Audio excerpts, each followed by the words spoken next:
I get so many DMs about, hey, what kind of a punishment would be good for this? Or what kind of a consequence would you use for that? That I can give my child for their behavior. And I really challenge parents to change their way of thinking. And you said it really well about if you remember that your highest desire as a parent is connection and relationship, and that you use love as a law, like that's just the law, is that we parent with love, then it helps guide your decisions. That we change our the question is not what does my child deserve here, Hmm. but what does my child need? And if you use Yeah. that question, what do they need? Then it will really help guide your parenting. If your child needs you to hold a limit and to hold a Hmm. boundary, because that's going to be the best teaching tool right now, then absolutely follow through. Say, oh man, that's such a bummer that we don't get to go to the park today.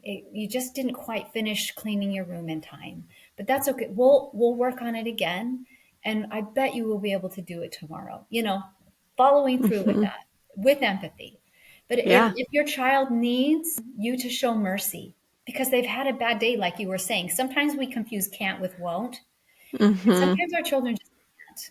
Sometimes they are overwhelmed. Sometimes they're tired. Sometimes they need a nap, sometimes they need a snack. Sometimes they need just a hug and a cuddle and a book to be read to them.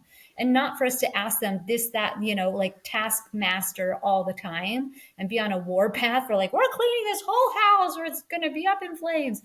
I think that we need to remember that our children are human and sometimes it's a can't, it's not a won't. Hmm. And so then we exercise mercy and we say, are you having a hard day today? Can I help you? Do you need a cuddle? What do you need? Do you need a popsicle or whatever to help them reset? Show them the way through your model, and then you move on with your day. So I think that question always, like, what do they need? What do they need? How do I show them compassion and empathy, but also fill in that piece where I can teach them something here, and that they come out on the other side being a stronger, better human.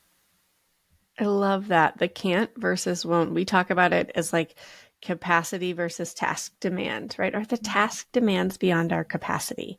And that, I mean, there are days where I get to the end of the day and I'm like, Zach, can you brush my teeth and put me to bed? Right? Like, I just want somebody to do that for me Oh because man, I'm I'm spent, using that right? now.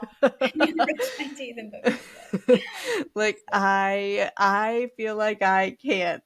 Yes. And yeah, and just giving kids that grace too, that Yeah. does he know how to put on his own shoes? Yes. Does it mean he Right. always can? No. Yeah.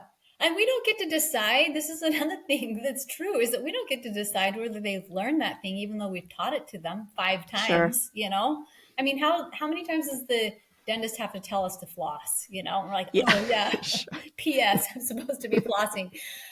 We it's over and over and over, right? It's the same. Like, okay, when you get home, we put our shoes on the shelf. We put our Hmm. backpacks up or whatever. I remember my dad saying, "How many times do I have to tell you?" And now that I'm a parent, I'm like, I know how many times. It's like a million times. 700 million. Yeah. 700 million times. Like, we don't get to decide if they've learned it by the fifth time or the 100th time.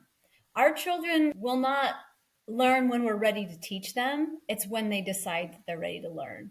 And so we just have to be present and available and Yeah. patient and be willing to reteach over and over and over and over again.